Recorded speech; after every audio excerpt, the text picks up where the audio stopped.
Bonjour, bienvenue dans ce parcours qui démarre aujourd'hui, qui s'appelle « Vers les sociétés écologiques de demain » ou les problèmes de la transition écologique. C'est un parcours qui va nous occuper 1 an ensemble, qu'on va écrire au fur et à mesure. Alors je le dis pour ceux qui vont suivre l'ensemble du programme, parce qu'il y a parmi vous des gens qui viendront pour certaines sessions à l'unité et d'autres qui viendront pour l'ensemble de l'année. Vous êtes une cohorte d'environ une trentaine de personnes, pour 1/3 des personnels de l'AFD, pour 1/3 des gens basés à Marseille, dans l'enseignement ou dans la vie des collectivités locales, et pour 1/3 des gens situés sur le continent africain. Et pendant cette année, vous allez être là à toutes les sessions. Et donc, comme c'est aujourd'hui la session inaugurale, on en profite pour présenter l'ensemble du déroulé de l'année. En résumé, ce parcours il va être structuré en 2 temps. Il y aura un premier semestre qui va poser la question du diagnostic, puisqu'on parle de transition écologique, d'où on part, de quel diagnostic on part. On va consacrer tout le premier semestre à ça. Et le deuxième semestre, ce sera celui de la destination. Quel projet on défend, vers quel type de société on va ou d'organisation on va, ce sera tout le deuxième semestre. Et donc, en amont de ces deux grandes parties, on est dans une séquence introductive qui commence aujourd'hui, qui va être composée de 2 sessions. Et la séquence d'aujourd'hui, c'est celle qui concerne la transition écologique, qu'on a appelée petite histoire d'une notion envahissante. On va zoomer sur cette notion-là aujourd'hui. Mais avant ça, on va vous dire un tout petit peu d'où on parle, parce que l'écologie, comme vous le savez, c'est la science des lieux, c'est la science des choses situées. Et donc, on ne peut pas déployer notre parole sans vous dire un petit peu d'où elle procède. Oui, donc on va se présenter individuellement dans un instant, mais d'abord collectivement. Donc, vous vous demandez peut-être pourquoi une maison d'édition, enfin un groupe d'éditeurs vont parler d'écologie avec vous pendant 1 an, pendant ce cours. Et c'est parce que nous, on parle depuis 100 ans de lutte et de pensée dans les pensées de l'écologie. Donc, on part d'une définition large de l'écologie dans notre maison d'édition, qui est un changement de cosmos, de paradigme différent, mais d'une envergure comparable aux Lumières, comme l'a dit Philippe Descola. Et donc, Wild Project est une maison d'édition qui a 15 ans et qui a consacré sa ligne éditoriale aux pensées de l'écologie, avec un catalogue d'une centaine de livres, 10 ans consacrés aux humanités environnementales, qui constituent le croisement entre l'écologie et les sciences humaines. Et depuis 5 ans, on se focalise plutôt sur la prospective pour aller vers les sociétés écologiques de demain. Et donc, qu'est-ce qu'on entend par société écologique? C'est une réorganisation des sociétés humaines qui mettent un terme à l'extinction en cours de la vie sur Terre. Et donc, ces 100 ans de lutte et de pensée, on les voit dans les livres et les auteurs fondamentaux dans ce domaine que nous avons publiés depuis 2008 et qui représentent l'histoire et l'évolution actuelle des pensées de l'écologie et qui vont constituer la base de notre parcours cette année. Et donc, un peu plus précisément, nous, on est à la croisée entre l'académie et le social, avec une culture du projet, comme il s'agit d'une maison d'édition. Donc, on est sensible aux allers-retours entre la pratique et la théorie, comme beaucoup d'entre vous qui suivez ce cours.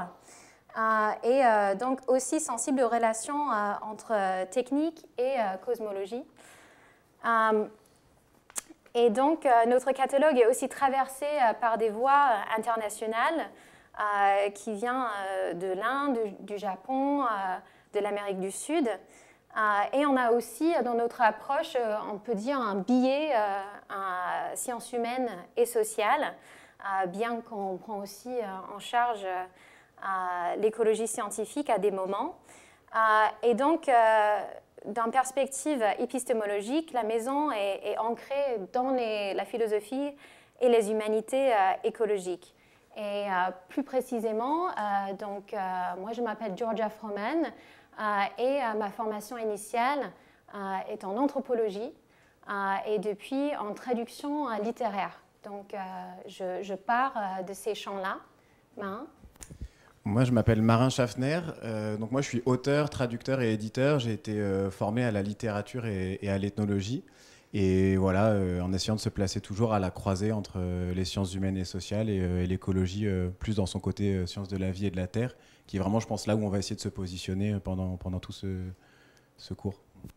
Ah oui, et moi donc, je m'appelle Baptiste Lanaspez et mon ancrage initial il est en philosophie et on voulait juste rappeler ça pour dire que c'était depuis ces disciplines-là quand même qu'on abordait ça, mais dans un monde qui est, dans un monde de brut, je dirais, dans un monde structuré par les sciences dures. Donc c'est là où on est un peu marginaux dans cette approche. Du coup, le premier ancrage dont Georgia a parlé, c'est vraiment celui de la maison d'édition, l'histoire des 15 années de Wild Project et du coup la cohorte avec laquelle on vient, c'est-à-dire une centaine de penseuses et de penseurs de l'écologie. Et en même temps, un deuxième ancrage qui est important pour nous et voilà, qu'on tient à exposer dès le début, c'est celui que depuis quelques années, tout ça étant dit, on a quand même une vraie volonté de faire école, de faire en sorte que notre maison d'édition, maintenant qu'elle a amené en langue française toute cette culture de l'écologie, de faire un vrai travail de transmission. On a le sentiment, c'est pas nous qui le disons, c'est une ethnologue australienne qui s'appelle Deborah Burtrose, qu'on a un problème d'alphabétisation collective à l'écologie, que c'est comme si c'était une langue étrangère, une culture qu'on parlait assez mal. Et donc, ce qui nous intéresse avec ce cours, c'est vraiment d'essayer de formuler un propos pédagogique qui vraiment émane de la maison d'édition. Et le cours qu'on va faire dans les mois qui viennent, il procède d'un travail d'enquête qui a déjà 3 ans, parce que dans ce travail qu'on mène ensemble, on a eu envie d'aller voir à l'université comment est-ce que l'écologie était enseignée aujourd'hui. Je veux bien que tu mettes la petite slide d'après, s'il te plaît. Merci.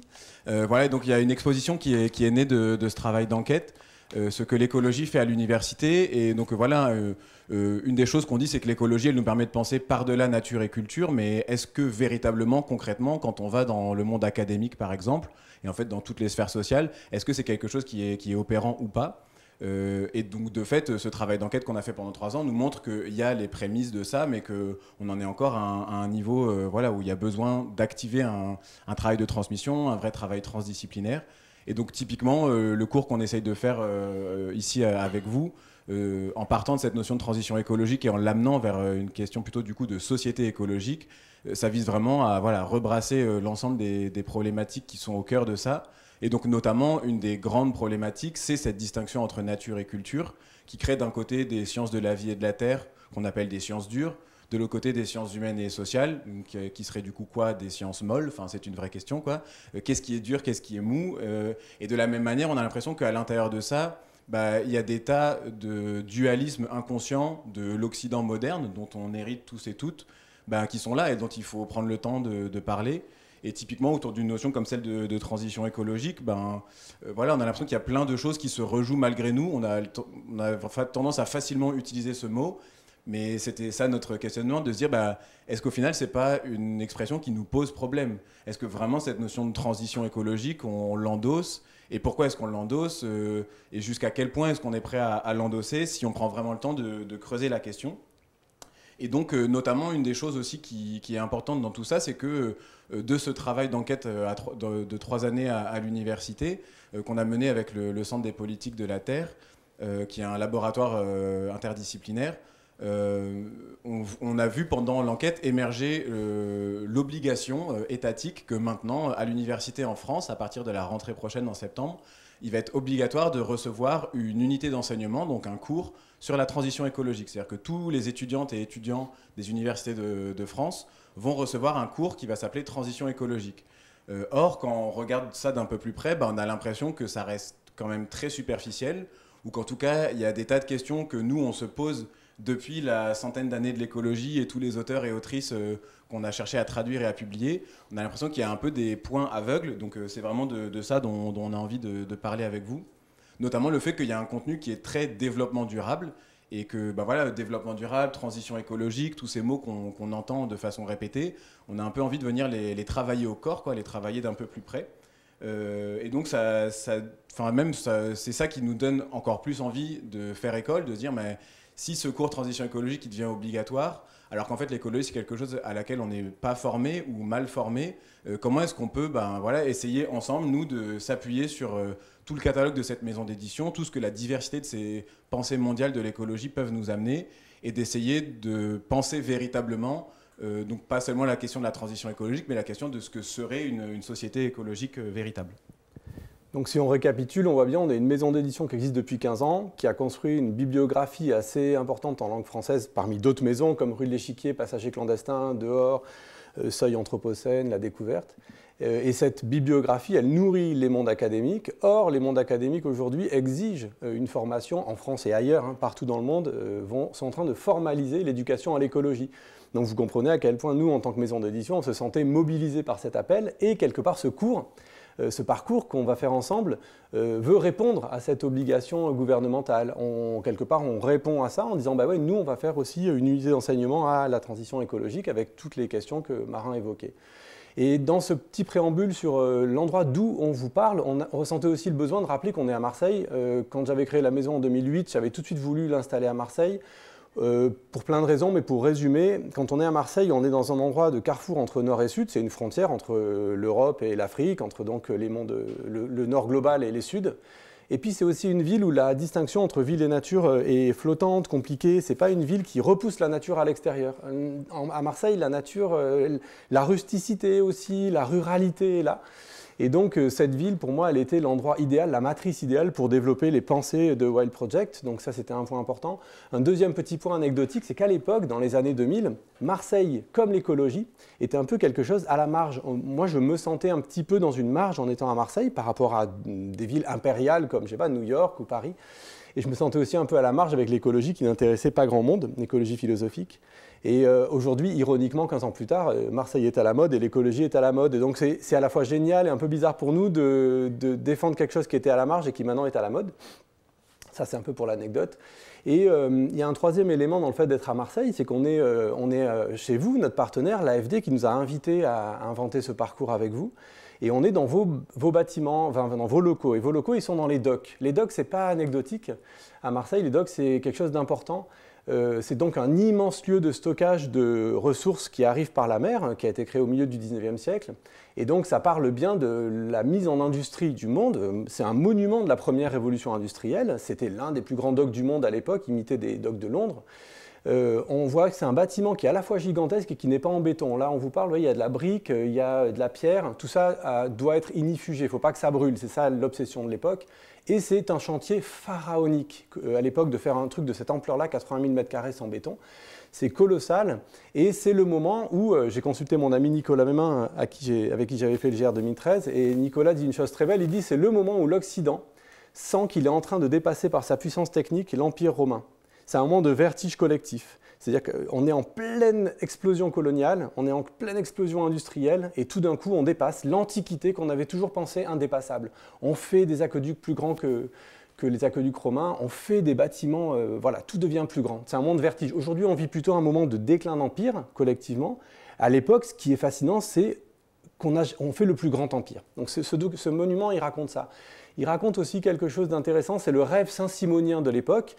qui est de faire un grand monde réconcilié par le commerce en Méditerranée, où tout d'un coup, le Nord et le Sud, l'Orient et l'Occident vont être pacifiés, unifiés, par la force du fusil, bien sûr, mais aussi par la force du commerce. Et donc ce rêve saint-simonien, il se voit dans ce bâtiment qui est à la fois un monument de rationalité technique, et qui en même temps est placé sous le signe d'une mystique cosmologique, puisqu'il fait 365 mètres comme les jours de l'année, qu'il a 4 atriums comme les 4 saisons, 52 portes comme les jours de la semaine, 7 niveaux comme les jours de la semaine, pardon, et 52 portes comme les semaines par an. Et donc ce bâtiment-là, il incarne, c'est un monument de cette ambition coloniale de pacifier le monde en transformant la nature en ressources disponibles. Nous habitons encore ce rêve. Ce rêve-là, il est en train de décliner, mais il n'est pas mort, et donc on est là-dedans. C'est aussi depuis ce lieu-là qu'on vous parle, depuis ce rêve industriel et colonial dont les docks sont un monument. Alors,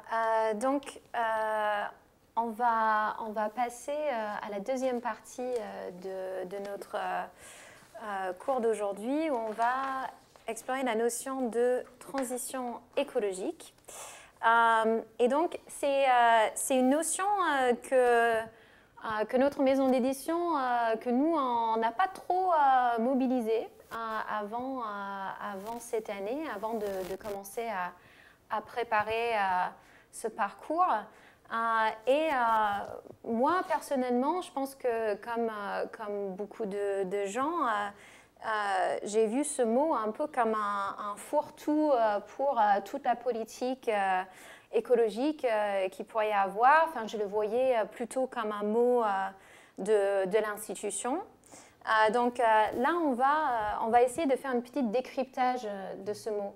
Et je voulais juste rajouter un petit truc que tu n'as pas dit, je me permets, mais justement sur cette notion de transition écologique, ce qui est intéressant, c'est que, donc, pour revenir très rapidement sur les docks, mais ils ont 150 ans. Et donc là où il y a les docks, juste à côté de nous, c'est aussi là où il y a la tour CMA-CGM, qui est un des plus grands transporteurs mondiaux de porte-containers. Et c'est là où on est en train de construire en même temps des data centers énormes qui sont à la croisée des câbles continentaux sous-marins, transcontinentaux. Et c'était ça qui nous intéressait aussi dans le fait d'être ici, c'est qu'on disait, en fait, si on essaye de regarder la transition écologique depuis là où on est assis actuellement, en fait, c'était il y a 150 ans, au moment de la machine à vapeur et du charbon.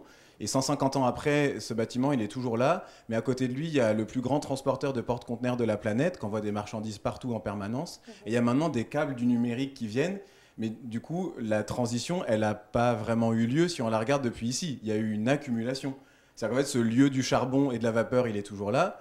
Le lieu des porte-conteneurs en métaux, il est juste à côté. Et les data centers du numérique mondial, ils sont en train d'arriver. Et c'est aussi, je pense, à partir de cette... depuis ce petit bâtiment, on peut presque raconter le monde de la transition écologique. Ce grand bâtiment, ouais. Le monde de la transition écologique. Et c'était là aussi où on se disait, que justement, cette notion qui n'est pas trop la nôtre, comment on la mobilise, typiquement, en tout cas, depuis ce lieu-là. Et puis après, voilà, en essayant de déconstruire un peu le discours qu'il y a autour, quoi. Et merci Marin d'avoir rappelé ça, parce qu'effectivement, j'avais oublié de dire aussi que si on est dans ces bâtiments aujourd'hui, c'est parce qu'il y a eu Euroméditerranée 1, un grand programme d'État qui a voulu rénover Marseille, refaire de Marseille un grand carrefour comme elle l'était autrefois, puisque Marseille était un carrefour d'empire.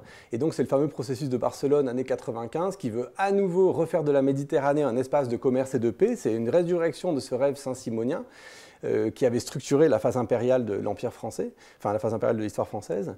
Et donc c'est pour ça qu'en 95, ce bâtiment a été rénové par l'architecte Éric Castaldi, qui l'a réouvert un peu partout. On voit bien la lumière qui rentre, l'air qui rentre, et que ce bâtiment, qui était donc un lieu de stockage de marchandises, est devenu un lieu du tertiaire, voulu par l'État, qui essaye de remettre Marseille au centre de cette carte mondiale. Et puis elle l'est géopolitiquement, effectivement. Donc on est là, on est à cet endroit de friction nord-sud, et c'était bien d'aller jusqu'au bout de ce truc. Oui, et parce que l'écologie, c'est l'étude des connexions, des interconnexions. Il nous semblait important aussi de nous situer dans le milieu où on est aujourd'hui, et aussi de l'identifier comme un lieu qui est connecté aux autres, de façon géopolitique, et qui est engagé dans ces réseaux de transport, notamment de matières premières, et aujourd'hui de données.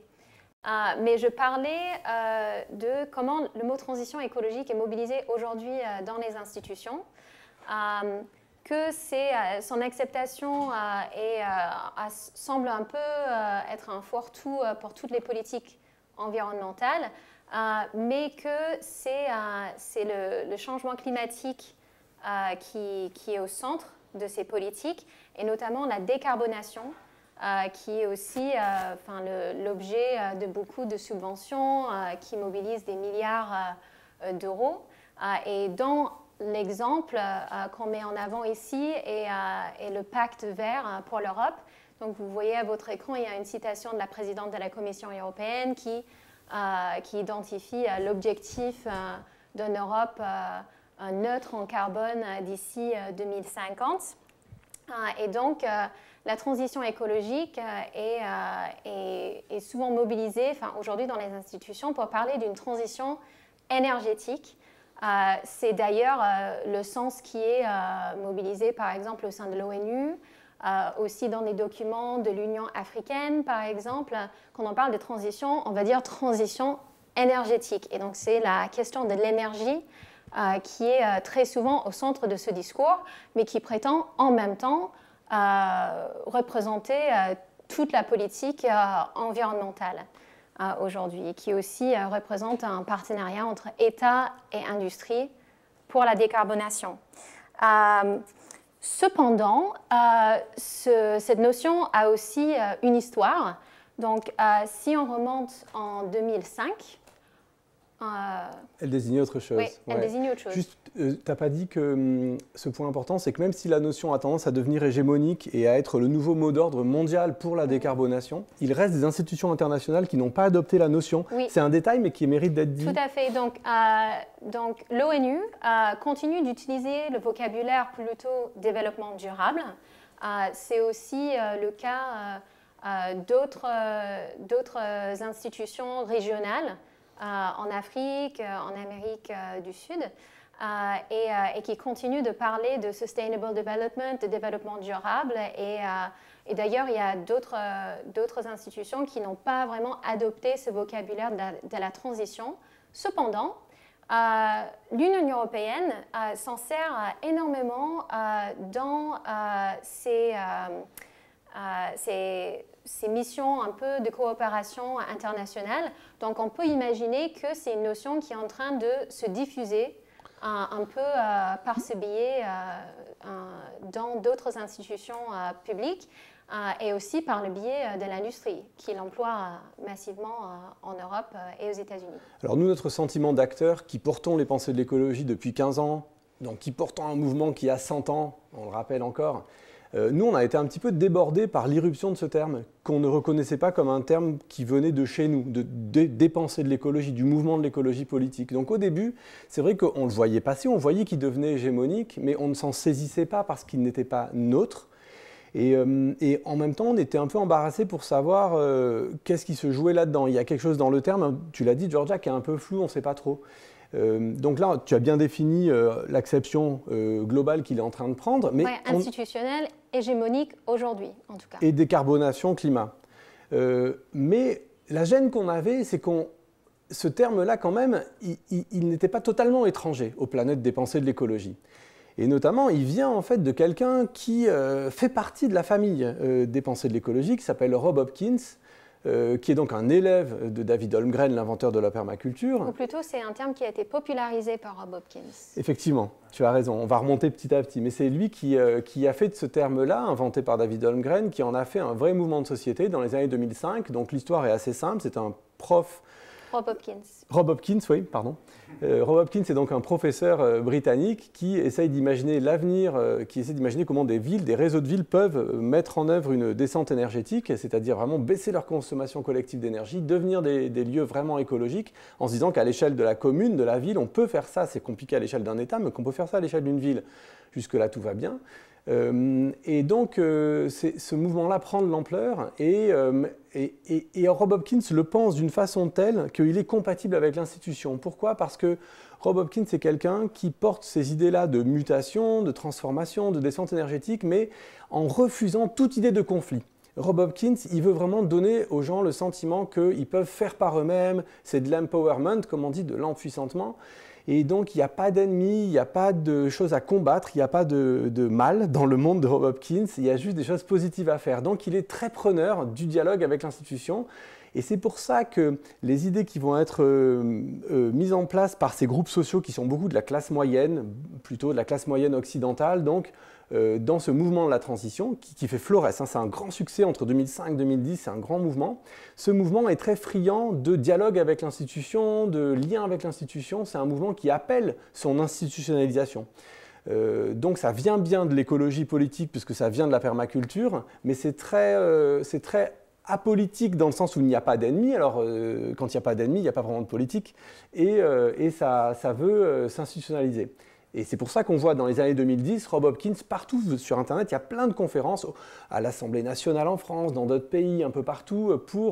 C'est un peu le prof de transition énergétique des États-nations. Alors lui, il le pensait à l'échelle des réseaux de villes, et là on voyait dans le sens que Georgia racontait, c'est à l'échelle plutôt internationale. Mais le mot, encore une fois, il vient d'ailleurs au départ.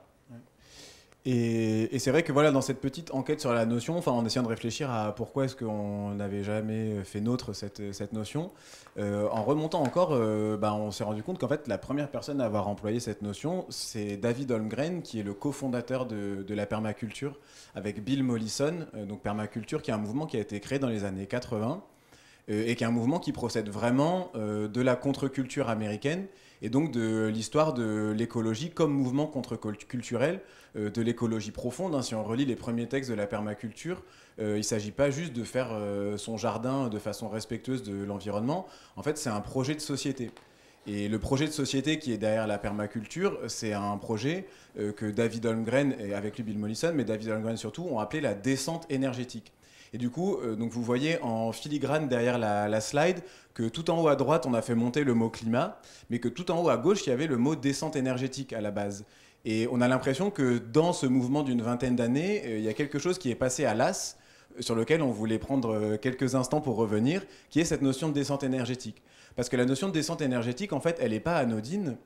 Ce que nous disait David Holmgren dès le début du XXIe siècle, hein, il y a déjà 20 ans, c'était qu'en fait, on avait dépassé le pic pétrolier et qu'à partir de maintenant, il fallait inventer un nouveau mode de société qui soit une nouvelle culture collective basée sur la sobriété. Mais une sobriété véritable. Ça ne veut pas dire juste mettre du verre et faire pipi sous la douche. Volontairement, je dis des choses simples parce que lui, le projet de société, c'était vraiment descendre par 6 à 10 l'ensemble de nos émissions énergétiques. Et pas que de carbone, toutes. Ça veut dire en fait arrêter avec les énergies fossiles et fissiles.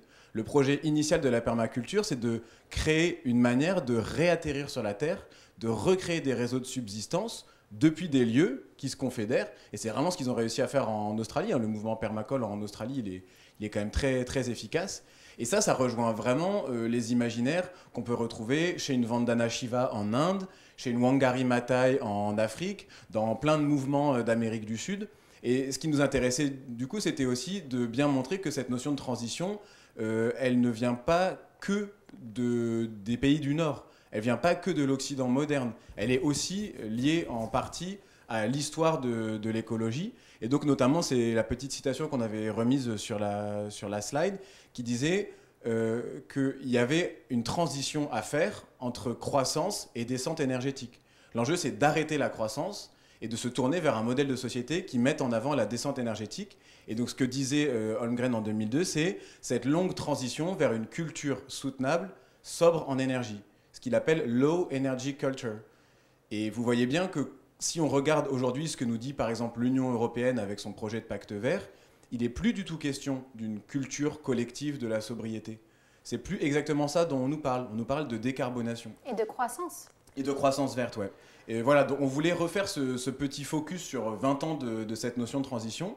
Et en même temps, suite à ça, on voulait aussi rappeler tous les autres mots que l'écologie a employés, autres que ceux de transition. Et avant ça, juste pour appuyer sur ce que tu viens de dire, qui est si important, cette petite slide que vous voyez là, elle a été l'objet en interne pour nous de 2 mois de débats entre nous, parce qu'on n'arrivait pas à voir si depuis les pensées de l'écologie, cette notion de transition écologique, on devait la revendiquer comme quelque chose d'important ou si c'était une notion problématique. Et maintenant, on a la réponse à notre question. C'est un capharnaüm, c'est très complexe, puisque c'est la notion quelque part par laquelle David Holmgren, je répète un peu mais c'est tellement important, c'est la notion par laquelle David Holmgren appelle à un changement de société profond qui passe par la descente énergétique, qui a été lentement dévoyé pour devenir un projet mondial de décarbonation qui n'a plus rien à voir, mais sans qu'il y ait eu des mauvaises intentions explicites. Il n'y a pas de complot, il n'y a pas eu... C'est juste des glissements de sens. C'est pour ça que la slide s'appelle l'histoire d'un glissement de sens. C'est que des acteurs plus ou moins bien intentionnés, et on pourrait même dire d'ailleurs qu'il ne s'agit que d'un passage à l'échelle. Parce que finalement... La transition écologique chez David Holmgren, elle concerne des communautés auto-organisées toutes petites. Chez Rob Hopkins, on passe à une échelle supérieure, il s'agit de réseaux de villes transnationaux. Et à l'échelle des États-nations, il s'agit de gérer des États-nations, des pays et des flux internationaux. Des continents. Donc on pourrait dire que ces acteurs sont tous de bonne foi, c'est juste qu'ils n'entendent pas la transition écologique à la même échelle et que donc ils ont fait du mieux qu'ils ont pu pour la upscaler, pour la faire grandir. À ce sujet, 2 remarques. La première, c'est que écologie et upscaling, a priori, c'est comme chien et chat, l'huile et le vinaigre, ça ne marche pas ensemble. L'échelle n'est pas neutre. On ne peut pas faire de l'écologie à grande échelle. L'écologie à grande échelle, c'est de l'industrie, enfin, c'est plus de l'écologie. Donc, la question de l'échelle n'est pas neutre, on ne peut pas la considérer de façon neutre, premièrement. Et deuxièmement, il y a un glissement de sens qualitatif. Je réinsiste sur ce que Marin a dit, mais c'est tellement important. Il y avait d'un côté le mot transition tel que David Holmgren le définit en 2002 dans Permaculture. C'est entre croissance et descente énergétique, vraiment, c'est un changement de culture. Et on en arrive à désigner un truc qui est une lutte pour la décarbonation. Vous voyez bien que ce n'est pas le même sens. Ça a l'air d'être le même, mais ça n'est pas du tout le même projet. Donc on ne peut pas dire qu'il ne s'agit que d'un passage à l'échelle. Ce serait de mauvaise foi. Ce n'est pas juste ça qui se joue. C'est un vrai changement de sens qui est presque un contresens. Et pour écrire cette petite histoire de glissement, franchement, il nous a fallu, c'est très fin, il nous a fallu plein d'allers-retours pour dire que cette notion n'était pas dans le catalogue. Alors, si elle n'était pas dans le catalogue de Wild Project, donc dans les pensées d'écologie, on va dire, en fait, on s'est mis en quête un peu des mots qui étaient les mots les plus installés dans les pensées de l'écologie. Et qui sont les mots que nous on utilise, qu'on va trouver dans nos livres, dans nos titres, dans nos sous-titres, dans nos quatrièmes de couverture.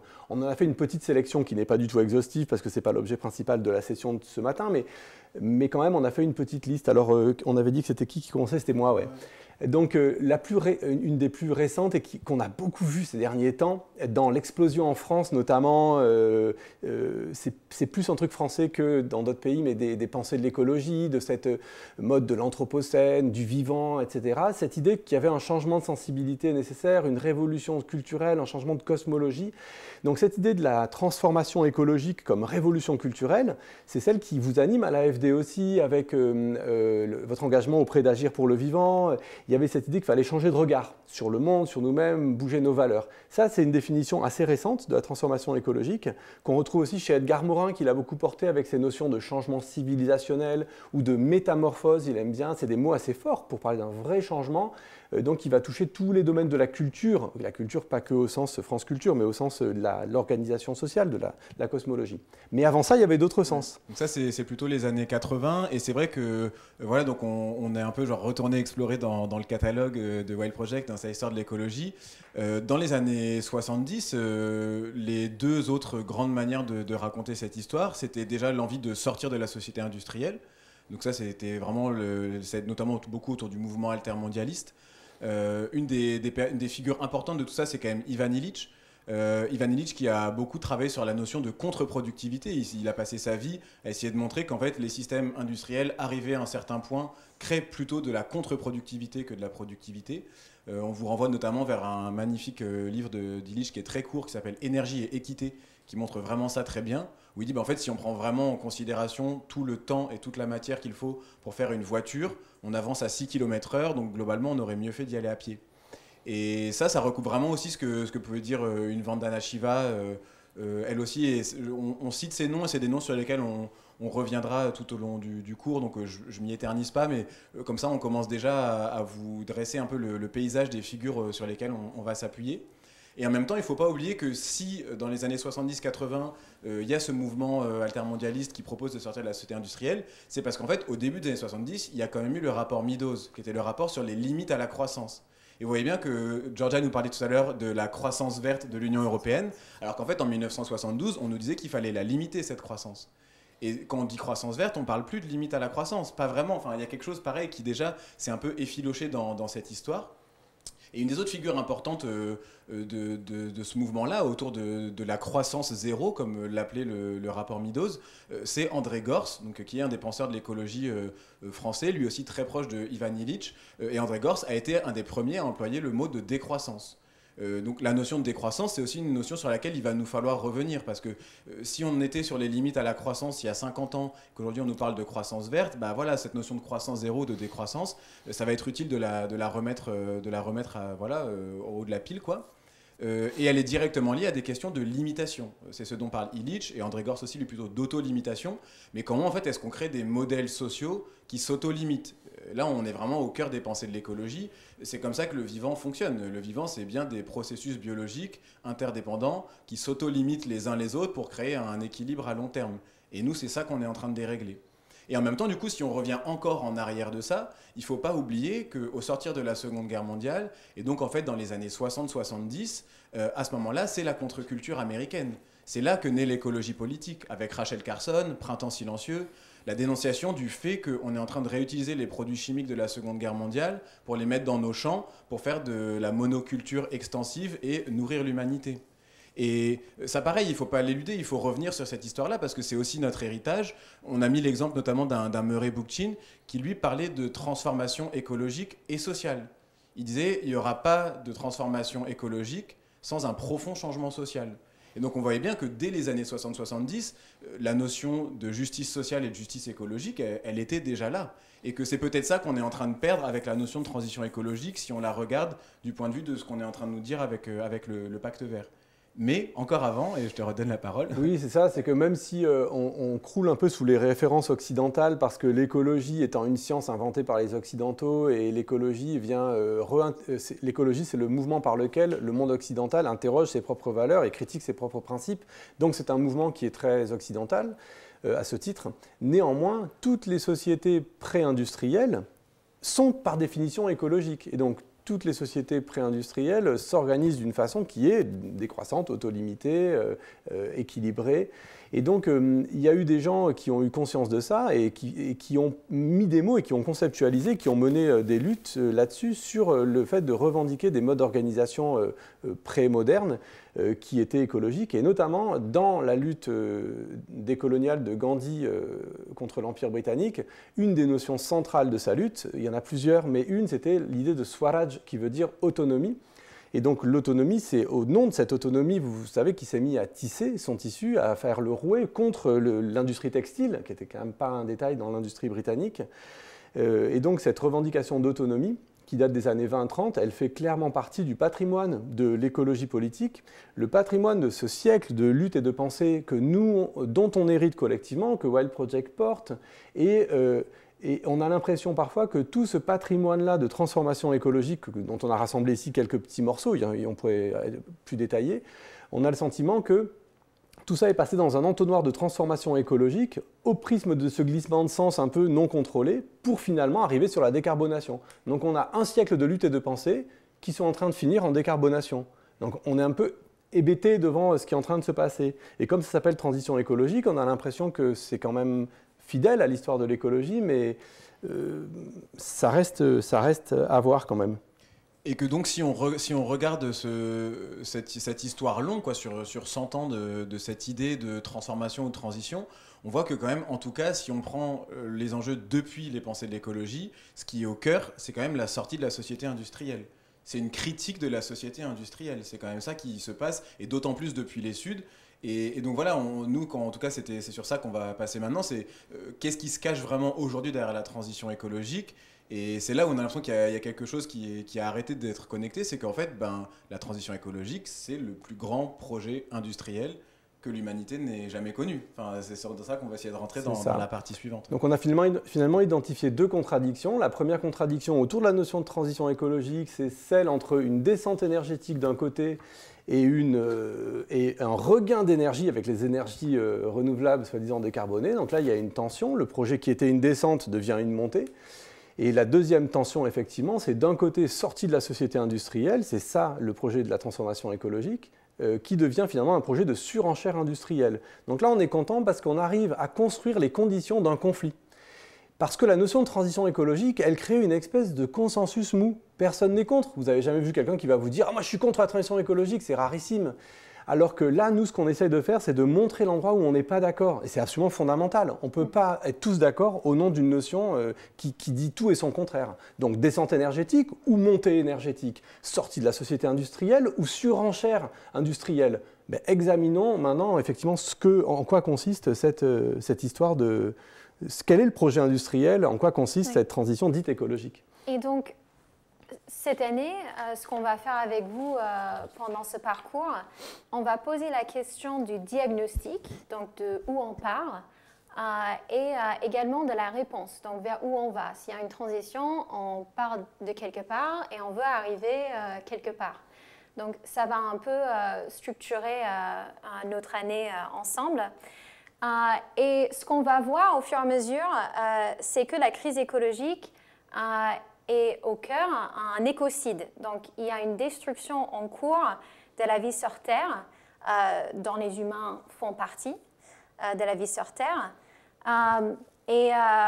Ce qu'on a vu quand on a fait notre étude un peu de ce glissement de sens dans le mot transition écologique, mais qui représente aussi un glissement, disons, dans le discours hégémonique, c'était qu'on arrive à un moment où, de façon hégémonique, collectivement, le diagnostic, c'est la crise climatique qui va éclipser d'autres aspects de la crise écologique, notamment la 6e extinction, donc la perte des espèces entières de la vie sur Terre.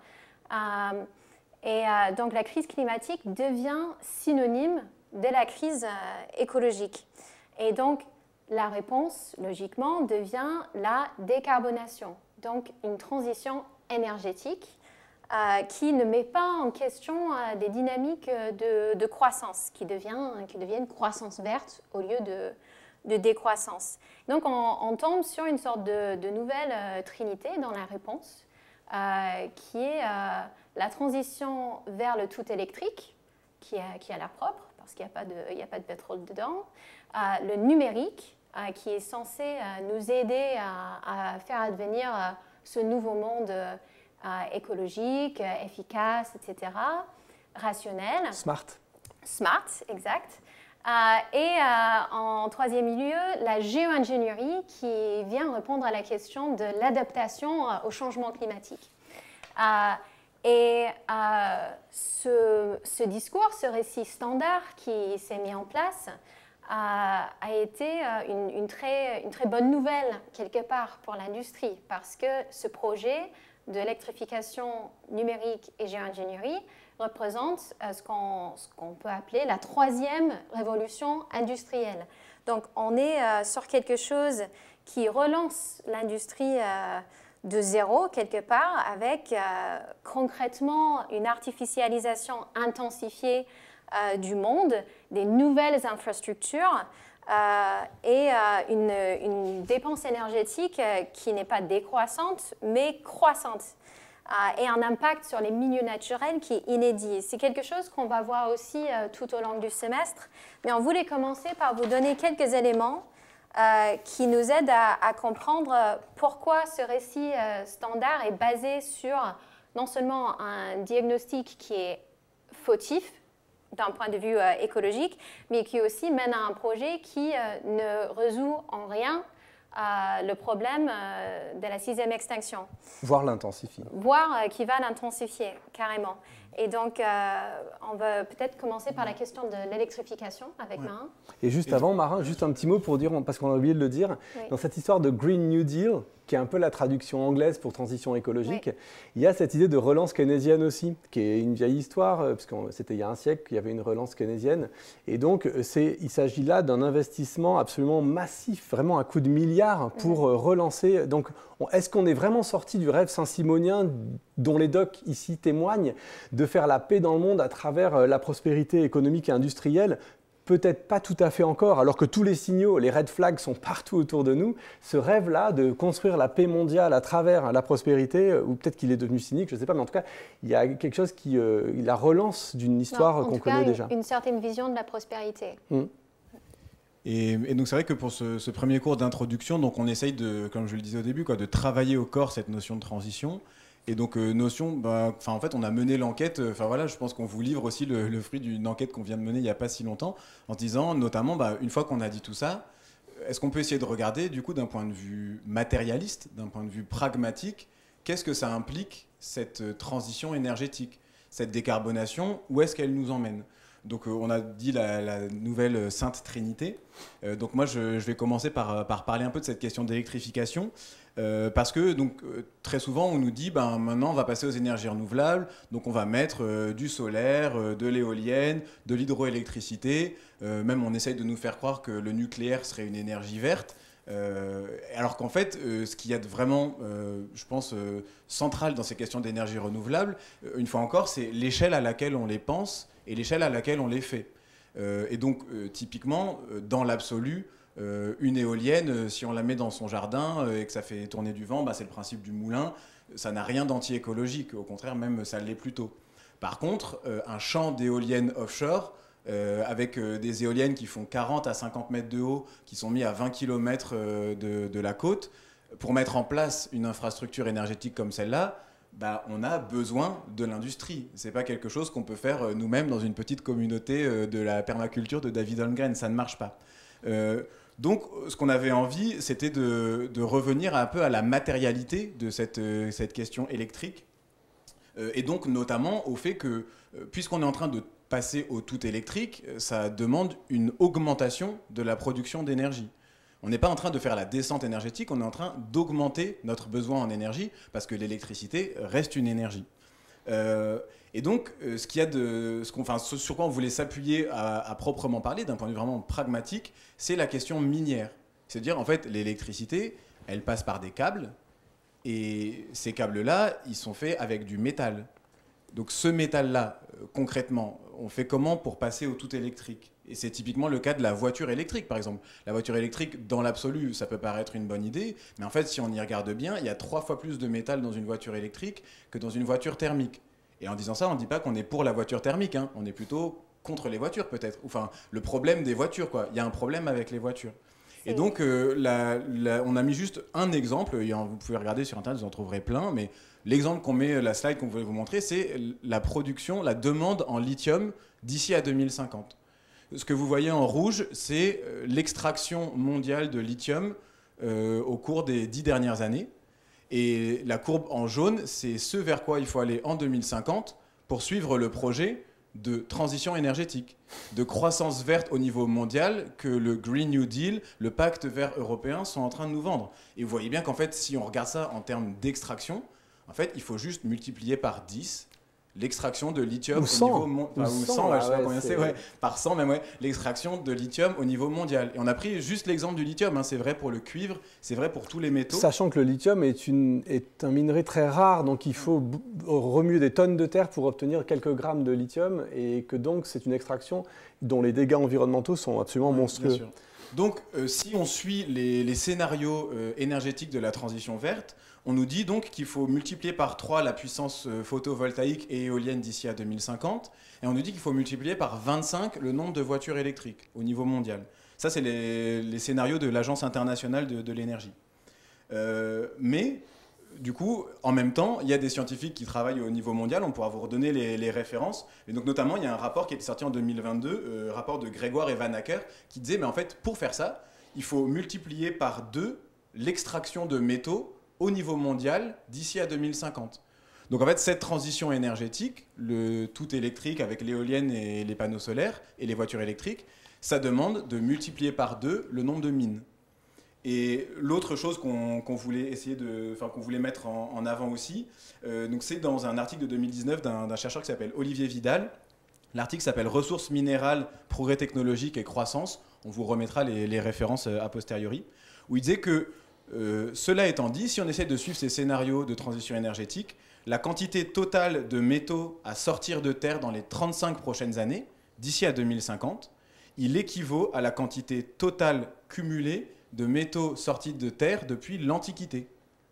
C'est-à-dire qu'on va sortir dans les 25 années qui viennent autant de métaux de terre qu'on en a sorti au cours des 2000 dernières années pour faire la transition écologique. Et voilà, donc en fait, on vous livre vraiment le fruit de notre travail d'enquête de ces derniers mois. De dire, en fait, c'était une notion qui n'était pas très proche de nous. On avait l'impression qu'elle ne faisait pas partie de l'écologie. Et puis en fait, quand on creuse, et on parle des mines, c'est bien le cas de le dire, quoi, mais quand on creuse, on se rend compte qu'en fait, c'est peut-être beaucoup plus problématique que ce qu'on pensait. Je m'arrête là sur l'électricité et peut-être on peut continuer sur le numérique. Oui.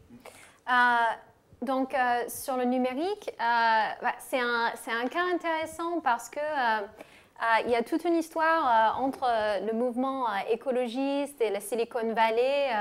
On peut avoir l'impression que le numérique est une alliée de la transition écologique, mais parce que c'est un secteur qui s'est dit immatériel. On le voit avec les livres, par exemple. Cette idée qu'on va tout dématérialiser. On va lire sur une tablette et comme ça, on ne va pas couper des arbres pour faire du papier. Enfin, c'est un exemple qu'on voit au sein de notre secteur, mais qui représente cette invisibilisation de la nature matérielle du numérique.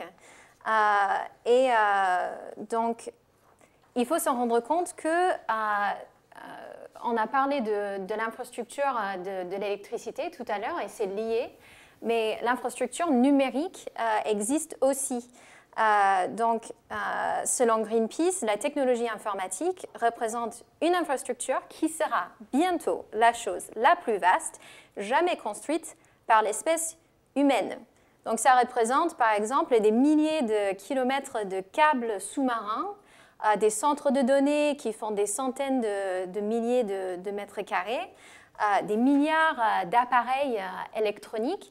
Donc, ce que vous avez sur votre écran, c'est un peu un breakdown des impacts environnementaux qui sont générés par la fabrication d'un appareil électronique, mais on pourrait aussi parler de la mise en place des câbles qui nous permettent de transmettre des données à travers les océans, par exemple. Et tout ça mobilise des métaux, donc on retombe sur la question des mines. Mais il y a aussi autre chose. Donc, pour citer Guillaume Pitron, qui est un spécialiste des matières premières, l'industrie numérique mondiale consomme tant d'eau, de matériaux et d'énergie que son empreinte représente 3 fois celle d'un pays comme la France ou le Royaume-Uni. Les technologies digitales mobilisent aujourd'hui 10% de l'électricité produite dans le monde et rejetteraient près de 4% des émissions globales de dioxyde de carbone, soit un peu moins du secteur, un peu moins du double du secteur civil aérien mondial. Donc ça, c'est juste pour vous donner une idée de la réalité matérielle du numérique auquel on est en train d'avoir recours massivement, qui est croissant. Et l'industrie numérique prétend prendre en charge la transition écologique en se décarbonant, en se mettant au nucléaire, en se mettant aux éoliennes. Mais la décarbonation, vous le voyez bien, ne résoudra pas les autres impacts environnementaux du secteur que vous voyez à l'écran, qui sont liés à l'eau, qui sont liés à la pollution, qui sont liés à l'occupation tout simplement de l'espace sur Terre. Et donc on peut se poser la question si le numérique en soi, c'est un outil, mais est-ce que le numérique en soi est une piste vraiment prometteuse pour résoudre la crise écologique ? Alors si on repense à David Holmgren, quand il a inventé la notion de transition écologique, la définissait comme le mouvement vers une culture de la descente énergétique, Low Energy Culture. Et quand on rentre dans le détail de ce projet industriel, c'est quasiment sidérant. À quel point on fait dire à ce même mot absolument le contraire de ce qu'il voulait dire au départ. Il y a là une espèce de récupération du mot pour renverser son sens qui est choquante en fait en réalité, qui va pas. Indépendamment de toute perspective idéologique, on peut être sur des logiciels extrêmement différents. Politiquement, on a le droit, c'est ça le pluralisme démocratique. On veut insister sur le poids, effectivement, le poids physique de cette fameuse transition dite écologique.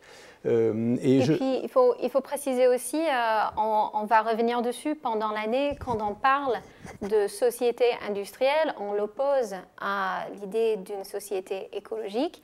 Et donc, il ne s'agit pas de dénoncer l'industrie en soi, mais plutôt une organisation industrielle de la société. Mais on y reviendra. En d'autres termes, dans une société écologique, il peut y avoir des industries ici et là.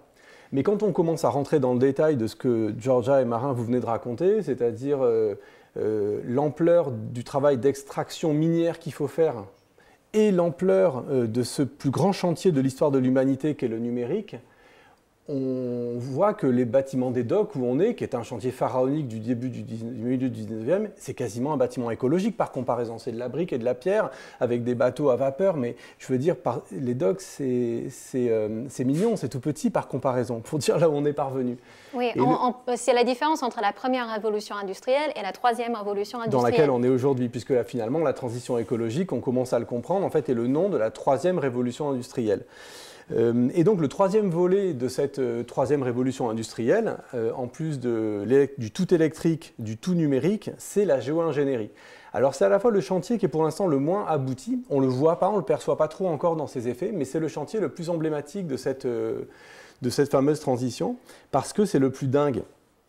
Alors l'idée de gérer le système Terre, l'idée de gérer le climat, d'intervenir sur le climat, c'est une idée très ancienne qui existe dans l'histoire des cultures, et notamment de la modernité, à titre de fantasme.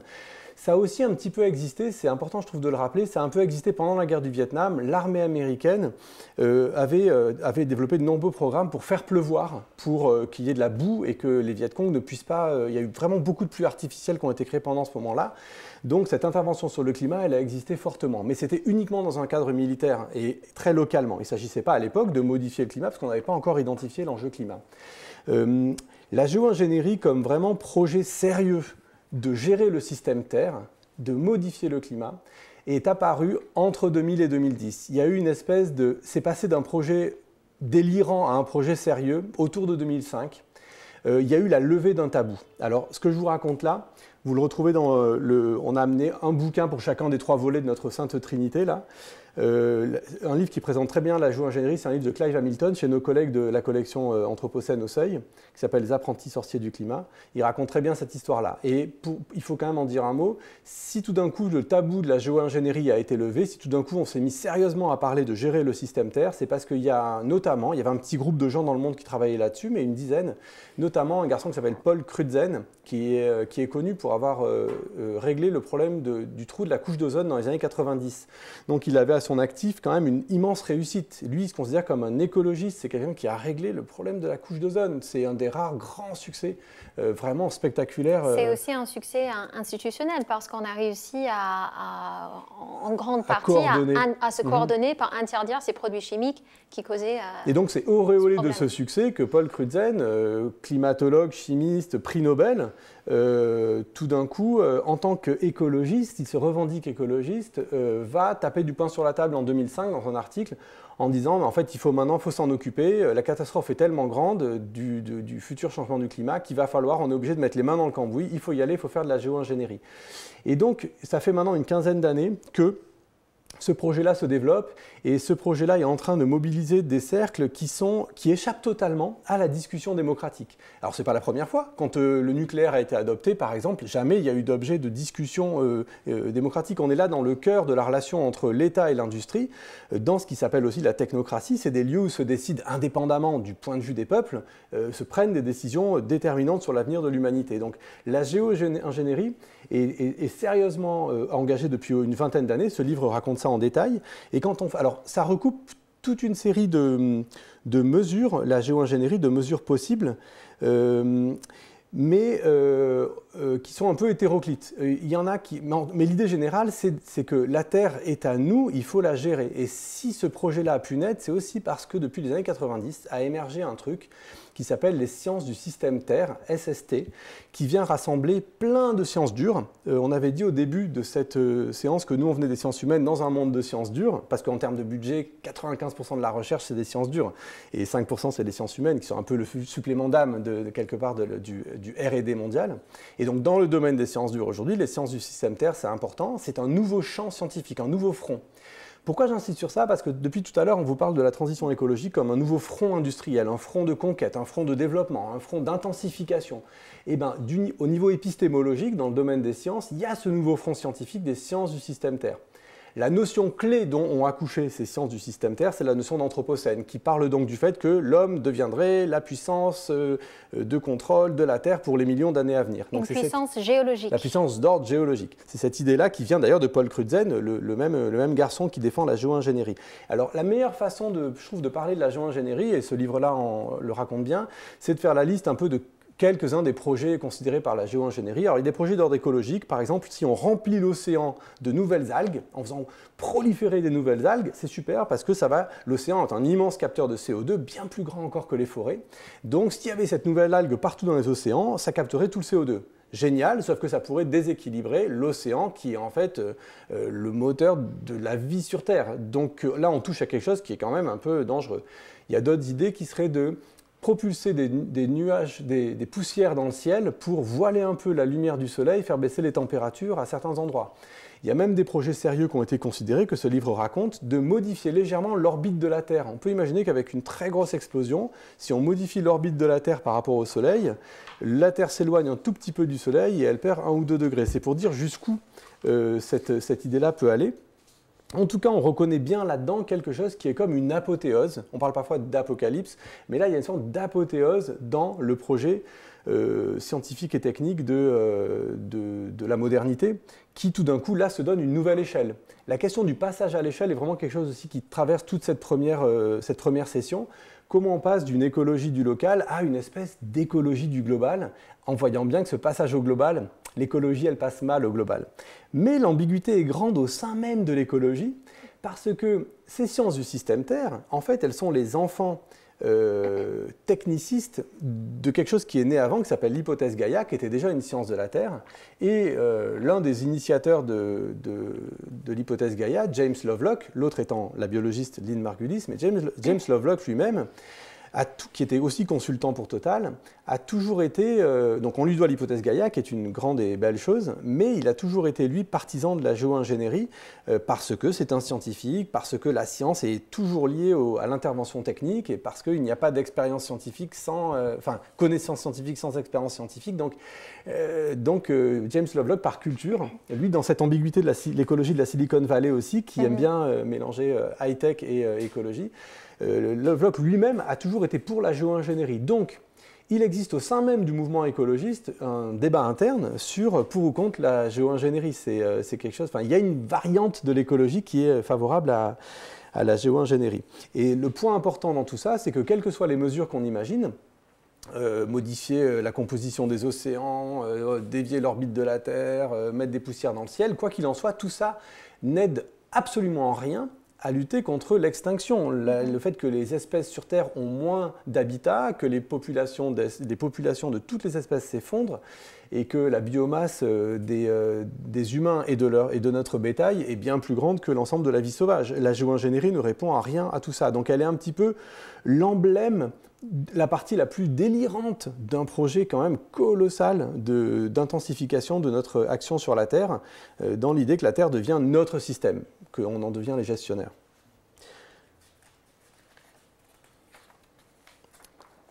Donc c'est là qu'on arrive à la première conclusion provisoire de cette session. La question, qui nous a percuté en faisant cette petite enquête ensemble, c'est qu'on est vraiment arrivé à se demander sur la base de quelle expérience écologique, je le lis parce que ça on l'a écrit ensemble, sur la base de quelle expertise écologique est-ce qu'on a pu arriver à un consensus mondial des élites et de l'opinion sur l'idée que le chantier de la transition écologique pouvait d'une quelconque manière résoudre la crise écologique. Quel analphabétisme écologique collectif a rendu ça possible? Comment une telle fausse évidence a pu devenir l'ordinaire de nos médias et de nos conversations? Je crois que finalement c'est pour essayer de comprendre ça qu'on est avec vous ici aujourd'hui et pendant toute l'année, puisque pendant toute l'année on va mettre à l'épreuve ce récit de la transition, de où vers où, de quel diagnostic à quel projet. Le diagnostic n'est pas aussi simple que celui du climat. La réponse, le projet ne peut pas être celui de la décarbonation. on va consacrer un semestre entier à la question du diagnostic et un semestre entier à la question de la destination, parce qu'on a le sentiment que ce qui se joue là mérite plus que 3 mots-clés. On ne peut pas s'en tenir à 3 hashtags, c'est notre avenir collectif qui est en jeu. Et là, on est rentré dans une espèce de doxa collective qui est vertigineuse. Et donc, voilà un premier petit tour, porte d'entrée dans ces questions de transition. Ah oui, tu avais mis ces slides-là, ouais, on peut le faire après. Ouais. Non, on peut les faire maintenant. Peut-être, donc, du coup, on voulait reprendre un peu de recul par rapport à ces questions-là. Donc, on a parlé de façon régulière, c'est des choses que vous avez déjà entendues, je pense, le pic pétrolier, qu'on aurait dépassé le pic oil. Et en fait, si on regarde ce pic pétrolier à l'échelle des milliers d'années, donc de moins 4000 à plus 8000, bah, on voit qu'en fait, c'est vraiment une parenthèse de l'histoire de l'humanité. C'est quelque chose de très fin. On est monté très vite, très haut. On nous dit maintenant qu'on va redescendre, du coup, probablement très vite. Et pour autant, ce qu'on est en train de nous vendre avec la transition énergétique, c'est qu'on continuerait à monter. On continuerait à faire d'autant plus d'extraction minière, d'autant plus de production d'énergie. Et donc, si on regarde, voilà, c'est des schémas que vous avez, à mon avis, tous et toutes déjà vus, mais ceux de ce qu'on appelle voilà, la grande accélération, en fait, il n'y a pas véritablement de transition énergétique, il y a surtout de l'accumulation énergétique. Donc, au moment où les docks d'où on vous parle ont été construits, bah, il n'y avait quasiment que le charbon. Et on voit bien qu'en fait, en l'espace de 100 ans, on a rajouté sur le charbon du pétrole, puis du gaz, puis de l'électricité, maintenant de la biomasse, les énergies vertes. Mais en fait, ça ne fait que monter. Et donc, cette question de la descente, bah, il va falloir qu'on essaye de l'adresser véritablement ensemble. Et donc, peut-être pour terminer voilà, ce petit tour d'horizon de la question de la transition, nous, on voulait rentrer dans le problème par le mot de transition, mais le cours, il s'appelle « Vers les sociétés écologiques de demain ». Et c'est vrai qu'on vous l'a dit au début, nous, on regarde l'ensemble de ces questions depuis notre maison d'édition, et en fait, depuis un catalogue avec une centaine de livres, de personnes, des femmes et des hommes de partout sur la planète, qui, au cours des 100 dernières années, ont essayé de penser cette société écologique. Et donc, ce qu'on vient de vous raconter en fait sur la transition écologique, là, on a pris 1 heure. Bah, en fait, nous, du point de vue de l'héritage avec lequel on vient, du catalogue avec lequel on vient, et du coup aussi du respect pour les pensées et la mémoire de toutes ces femmes et ces hommes qui ont construit le mouvement de l'écologie, bah, en fait, on a des gros problèmes. On a vraiment des gros problèmes, donc on va essayer de rentrer dedans dans les séances à venir. Cette première session, elle était vraiment sur la notion de transition. Et du coup, quand on a pensé ce cours, on s'est dit, bah, une fois qu'on a dit tout ça sur la transition, probablement qu'il faut vraiment qu'on se reparle d'écologie. Transition écologique, d'accord, mais en fait, revenons vraiment à la notion d'écologie.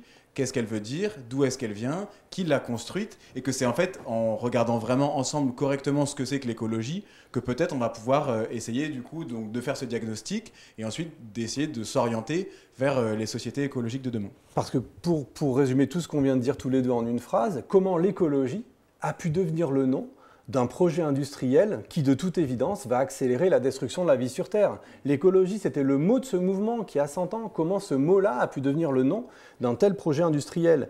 Il y a quelque chose là, en tant qu'acteur pour nous, qui est profondément angoissant et problématique. Ouais. Mm-hmm. Oui, et donc effectivement, le mois prochain, on va voir de quoi est composé ces 100 ans de lutte et de pensée.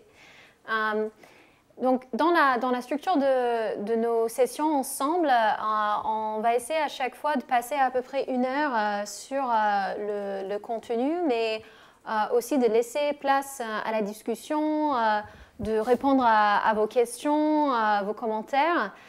Et donc là, on va passer à ce stade-là, et je pense qu'on a quelques questions qui viennent des gens qui nous suivent à distance. Merci Marin, Georgia et Baptiste justement. J'ai 2 questions du coup. Premièrement, qui concernent les concepts que vous avez abordés. Donc première question, on a une question de Zoé. Que pensez-vous du concept des limites planétaires pour résumer les enjeux et le diagnostic? Oui. Vous donnez une seule question d'abord. Alors les limites planétaires, on va en parler en détail lors d'une prochaine session. En un mot, les limites planétaires sont devenues l'objet mainstream dominant hégémonique lorsqu'il s'agit de faire un diagnostic écologique. C'est ça que le gouvernement français, par exemple, invite les universités à partager cet outil-là pour faire le diagnostic. Nous, en fait, c'est un outil qui ne nous convient absolument pas, mais en revanche, c'est un petit peu long à développer. Je ne suis pas sûr que ce soit aujourd'hui le moment. de le faire. Mais peut-être pour le dire rapidement, en tout cas, il y a des choses intéressantes dans les limites planétaires parce qu'elles prennent en compte des indicateurs qui vont bien au-delà de la seule transition énergétique et de la seule décarbonation. Ça, c'est intéressant. Notamment, comment vont les espèces, les taux d'acidité des océans ou des pluies, etc. Mais par contre, on a parlé des sciences du système Terre et du coup de cette vision un peu satellitaire de cette planète que les humains pourraient gérer. Et en fait, la question des limites planétaires, elle vient quand même se mettre à cette intersection-là. Et donc, on prendra le temps de développer ça, parce que je pense que il faut le faire correctement et essayer d'expliquer pourquoi est-ce qu'on trouve que ça pose certains problèmes. Mais en effet, c'est une notion qui va assurément un cran plus loin que celle de transition énergétique.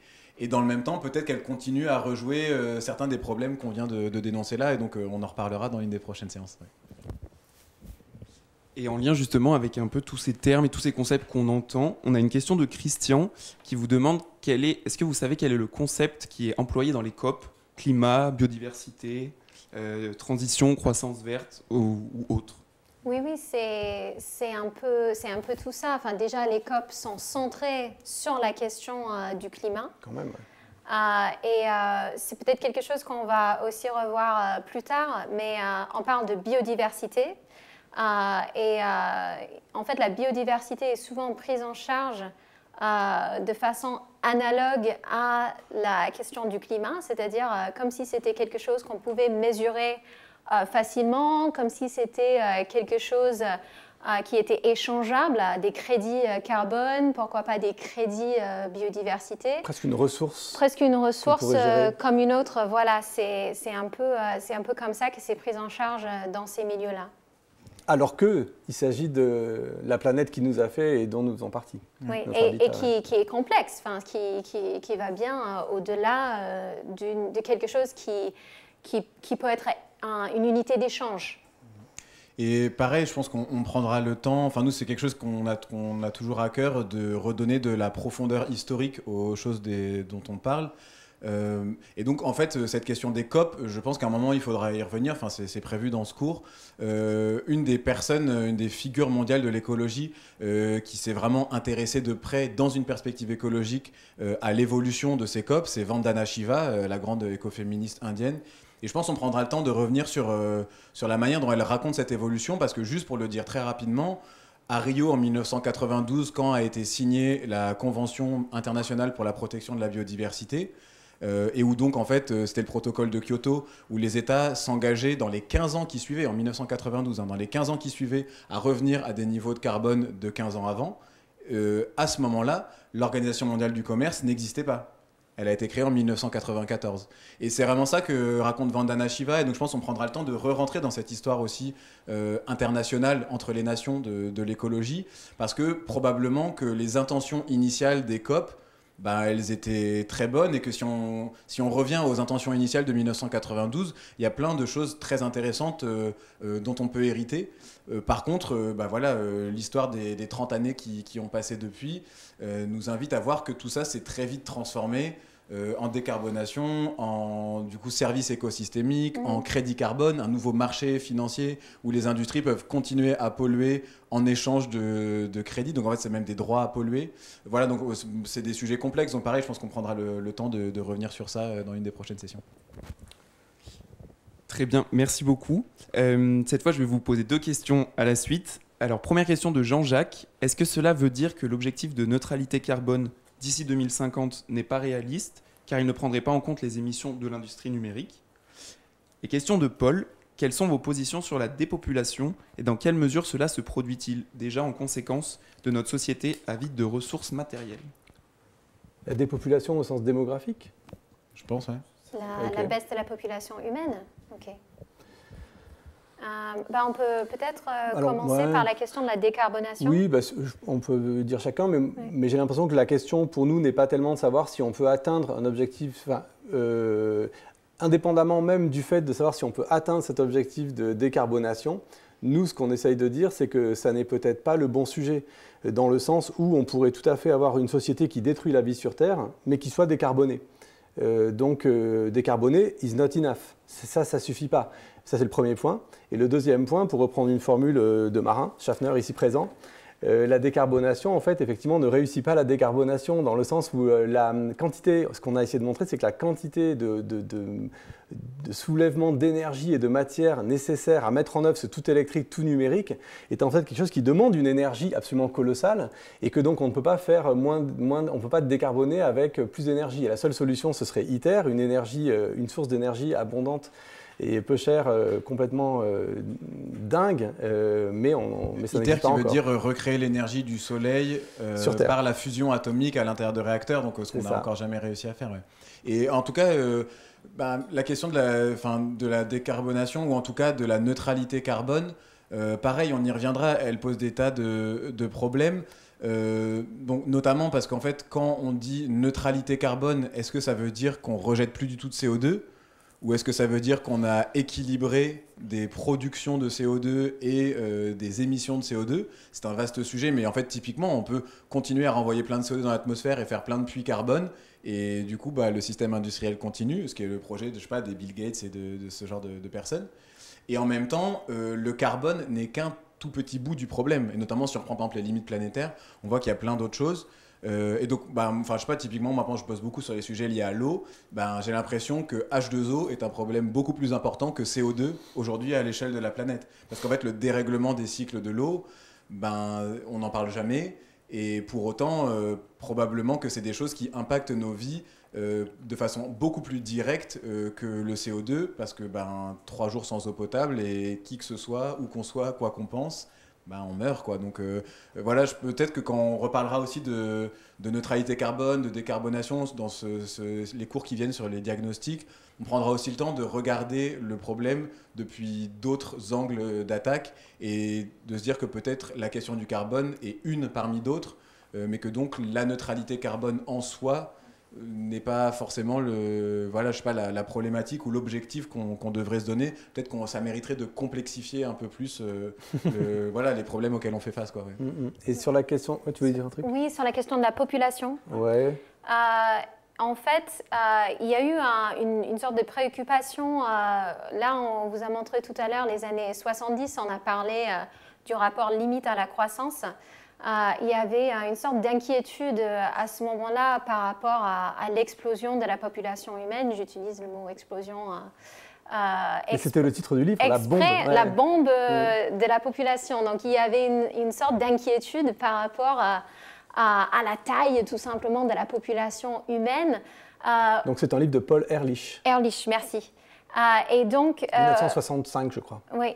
Aujourd'hui, on a un peu dépassé cette idée-là dans les pensées de l'écologie parce que ça, on n'a pas parlé de la façon, par exemple, dont le discours focalisé sur le carbone a tendance à occulter des inégalités dans la façon dont les humains occupent la Terre et consomment ses ressources. Donc, l'habitant des États-Unis moyen n'a pas la même empreinte écologique, pour ne pas parler que de carbone, que le Français moyen ou... Alors c'est même 2 fois plus, on peut dire. Oui, c'est même 2 fois plus entre l'Europe et les États-Unis. Et puis, on peut aller voir les pays du Sud où les empreintes écologiques, en général, sont encore plus basses. C'est même 20 fois plus par rapport au continent africain.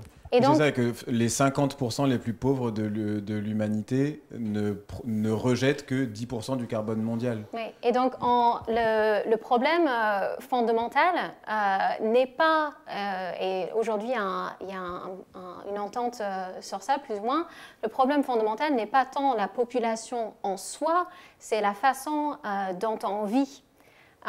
Et ça permet aussi de parler de ce problème d'inégalité dans la responsabilité aujourd'hui pour la crise écologique. Et le troisième point de ce petit aperçu dialectique sur la question de la démographie, qui n'est pas un petit sujet, c'est que néanmoins, d'un point de vue écologique, la quantité de représentants d'une espèce est tout sauf neutre au sein d'un habitat.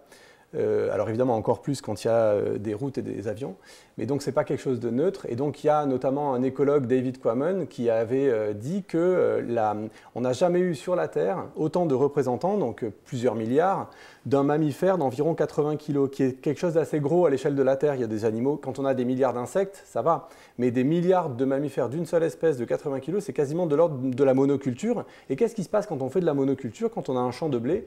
Ben, c'est la fête des charançons. Ça veut dire quoi? Ça veut dire quand on a énormément de représentants d'une seule espèce, s'il y a une maladie qui arrive, ça fait une pandémie. Et donc en 2012, ce David Quammen avait alerté sur le fait que depuis une centaine d'années que la population humaine avait augmenté, il y avait tous les 2-3 ans des pandémies qui venaient taper à la porte et que la pandémie était quelque chose qui allait avec une démographie humaine importante. Et donc c'est quelque chose pour dire que la question n'est pas non plus entièrement neutre. Et le dernier point, c'est qu'on le verra dans une session future, je crois dans 3 sessions, mais on parlera de la baisse de la fertilité humaine. On pense qu'à l'horizon 2050, un homme sur 2 sera stérile. C'est pas une petite donnée, à la fois en termes démographiques, psychologiques, anthropologiques. Et qui est liée à la contamination de nos milieux de vie aussi. Qu'il y a tout un faisceau de causes qu'on n'a pas entièrement identifié, parce que c'est le cas sur tous les continents, cette baisse de la fertilité humaine, et c'est un des éléments, avec la modification des styles de vie, qui pourrait nous amener à une stabilisation, on pense aujourd'hui, de la démographie humaine, ce qui fait qu'aujourd'hui, aussi, à l'époque de Paul Ehrlich en 65, les courbes étaient toutes comme ça, on était en pleine explosion, et là aujourd'hui on voit que les courbes arrivent à une espèce de plafond. Donc pour toutes ces raisons-là, la démographie n'est pas le principal sujet. Ouais, et peut-être une dernière chose rapide, mais c'est vrai que la question démographique, c'est vraiment un sujet épineux, donc pareil, c'est des choses, c'est toujours bien de prendre le temps d'en parler, quoi.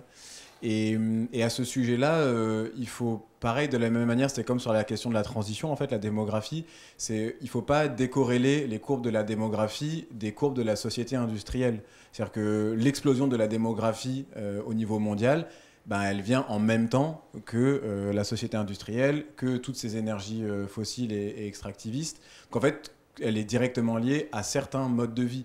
Et si on essaye de regarder où est-ce que la démographie est la plus importante au niveau mondial, ben en fait, ça se fait souvent en périphérie des métropoles. Et donc voilà, je pense qu'autour de ces questions-là aussi, de comment on vit, nos modes de vie sont aussi ceux qui déterminent comment on se reproduit, comment on se nourrit. Et du coup, on en revient aussi aux questions d'auto-limitation, aux questions de sobriété. Et voilà, je pense que l'accès illimité à des ressources entraîne des démographies qui sont, on peut dire entre guillemets, galopantes, mais qui sont, qu'il faut regarder à l'intérieur de leur contexte politique, quoi. Je pense que c'est ça qui est essentiel. Et oui, c'est aussi un endroit où on trouve une intersection entre écologie, politique et sociale, parce que c'est aussi lié aux droits des femmes,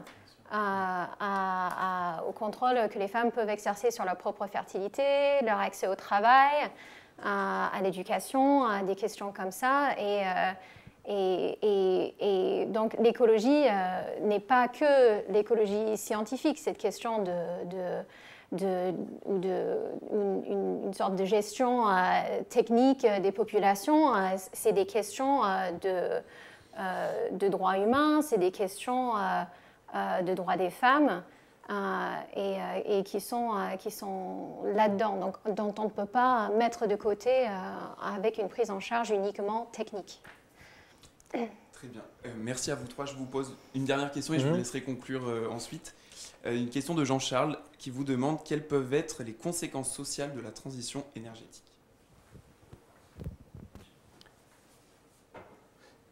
Le projet de transition énergétique n'est pas tellement un projet social, c'est un projet d'intensification et de continuation de la société industrielle du Nord-Monde dans lequel on vit, qui repose sur l'exploitation des ressources et des forces de travail des pays du Sud.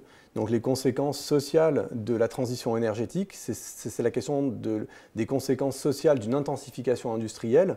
La tendance qui est à l'œuvre aujourd'hui, c'est une explosion des inégalités, comme on n'a jamais vu. Piketty a documenté ça largement, c'est-à-dire une intensification des déséquilibres sociaux actuellement à l'œuvre. On ne voit pas très bien comment l'intensification industrielle et donc pourrait produire autre chose que l'intensification de ces déséquilibres sociaux-là. En tout cas, la transition écologique n'est pas un projet de modification, n'est pas un projet social.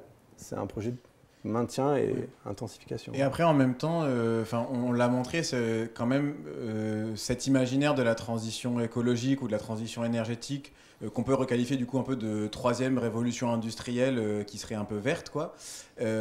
Quand même, elle a des implications sociales, même si elles ne sont pas forcément explicites, dans le sens où c'est technocratique. C'est-à-dire que ça se fait avec des systèmes industriels massifs qui doivent être gérés par des institutions qui ne sont pas populaires. Et donc, c'est des choses qu'on voit bien, c'est dans l'air du temps de ces dernières décennies. Et où du coup, quand même, si on veut essayer de rentrer sur ces implications sociales, et je pense que c'est des choses sur lesquelles on reviendra plus en détail aussi, mais il ne faut pas mettre de côté à quel point est-ce que le fait de mener cette révolution industrielle nouvelle sous couvert d'écologie, elle va en fait avec une augmentation du contrôle sur les populations, du contrôle sur les écosystèmes. Ça veut dire faire encore plus de mines partout. Donc en fait, elles sont majoritairement dans l'hémisphère sud, les mines. Donc il y en aura encore plus dans l'hémisphère sud. Mais on va aussi revenir en faire dans l'hémisphère nord. Et donc peut-être aussi des questions de rationnement, par exemple. Du coup, toutes ces matières premières, en fait, on sait qu'elles ne sont pas illimitées. Donc il n'y en aura peut-être pas pour tout le monde. Et donc en fait, s'il n'y en a pas pour tout le monde, à ce moment-là, comment est-ce qu'on gère ces inégalités sociales nouvelles? Qui a accès, en fait, qui continuera à avoir accès à ce confort que nous vend la transition énergétique? Une chose qui est certaine, c'est probablement pas tout le monde, quoi. Et donc, de ce point de vue-là, je pense que les implications sociales, elles sont dures à envisager d'un point de vue précis, mais on voit bien que ça nous amène plutôt vers plus de contrôle que vers une réappropriation collective par les communautés depuis leur lieu de vie, de leurs moyens de subsistance, quoi, si je peux essayer de résumer un peu le truc.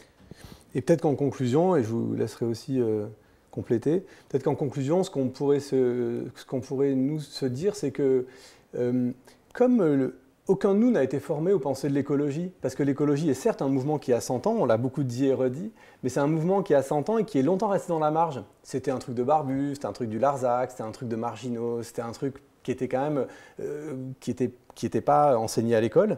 Nous-mêmes, on n'a pas bénéficié de cet enseignement à l'école, et si nous, on s'est un peu alphabétisé à l'écologie, c'est parce que depuis 15 ans pour moi, 5-10 ans pour vous, on baigne dans les pensées de l'écologie à travers la maison d'édition. Mais donc effectivement, cette culture de l'écologie, du lexique, des notions de base, l'approche systémique, une certaine approche systémique des problèmes qui est ancrée dans la relation entre les sociétés humaines et les sociétés terrestres, tout ça, cette culture-là, on ne la porte pas, on ne l'a pas. Et je pense qu'il a fallu, cet analphabétisme collectif a été nécessaire, il a fallu ça pour qu'on puisse ensemble se laisser déborder par le récit dans lequel on est pris aujourd'hui comme dans de la glu, qui est ce récit de la transition écologique auquel on n'a pas su répondre. Alors il est peut-être encore temps, je ne sais pas, mais ça fait maintenant 4-5 ans qu'on est pris dans ce récit-là, climat, décarbonation, transition écologique, et que personne ne lève le doigt en disant « mais ça n'a rien d'écologique ». Et alors qu'on devrait être tous, la société civile, tous on devrait être, et puis les gens du monde du savoir, les gens du monde académique. Or, on assiste à l'inverse. Le monde académique lui-même a adoré cette notion d'anthropocène, alors qu'elle venait justement des promoteurs de la géo-ingénierie et des sciences du système Terre. Donc il y a une sorte de trouble cognitif, de trouble épistémologique, on est tous un peu perdus. Et en préparant cette session pour aujourd'hui, ça n'a fait que réaugmenter notre trouble. Et c'est pour ça qu'on a bien besoin maintenant de repartir sur les fondamentaux, sur la session suivante, de repartir quel est le sens du mot écologie. On ne peut pas l'utiliser à n'importe comment. Vous voulez dire un petit mot? Non, c'est bon, merci. C'est bon, donc c'est ce qu'on va faire à la prochaine session en février. On va parler de la profondeur historique de l'écologie. Merci beaucoup. Merci. Merci.